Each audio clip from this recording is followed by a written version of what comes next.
Hello all! Today we continue to dive into the world of seafood with a dish that's not only easy to make but also very easy to prepare. When choosing a crab, pick an active one as it ensures freshness. This one's literally walking away. We'll start by steaming this 3-pound crab for 18 minutes. Once cooked, take it out and set aside for 10 minutes for it to cool down.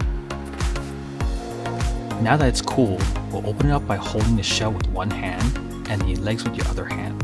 Simply pull it apart. Now we'll rinse out the inside, peel off the unwanted parts such as the mouth and gills. If you are enjoying this video and want to see more content just like this, make sure you hit that subscribe button below. By subscribing, you'll be the first to know when I release new videos.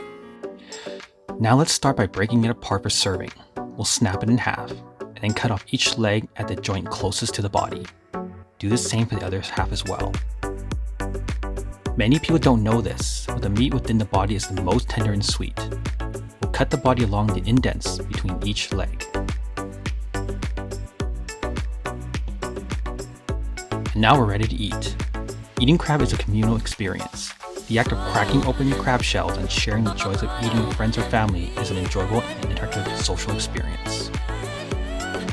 It's most satisfying to break away all the shells while keeping the whole piece of meat together. Just like this one, here's a full piece. I'm using a dipping sauce and giving it a bite.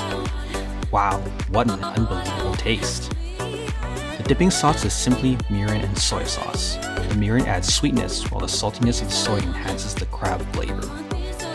Crab meat has a distinctive and delicious taste. Its flavor is described as sweet and succulent. At the same time, its mouthfeel is moist, tender, and flaky. And there you have it, our steamed crab with a dipping sauce. I'm enjoying it as a snack. Simple, uncomplicated, fulfilling. This is a quick and easy dish to pull out that will definitely impress.